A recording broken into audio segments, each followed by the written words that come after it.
আলাইকুম বিসুন্নতি ওয়া সুন্নাতিল খুলাফায়ে রাশিদিন আল মাহদিয়িন, তোমরা আমার সুন্নতকে আঁকড়ে ধরো এবং খুলাফায়ে রাশিদিন তাদের সুন্নতকে তোমরা আঁকড়ে ধরো।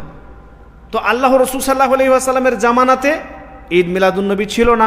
খুলাফায়ে রাশিদিন চারজন বিখ্যাত খলিফা, আবু বকর রাদিয়াল্লাহু তাআলা আনহু, ওমর রাদিয়াল্লাহু তাআলা আনহু, ওসমান রাদিয়াল্লাহু তাআলা আনহু, আলী রাদিয়াল্লাহু তাআলা আনহু, তিনারা প্রায় 30 বছর খেলাফত করেছেন। 30 বছর মানে 30 বার এসছে, তাই না?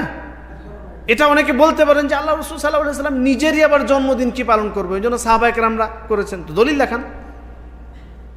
খোলাফায়ে রাশিদিনরা করেছেন, দলিল দেখান।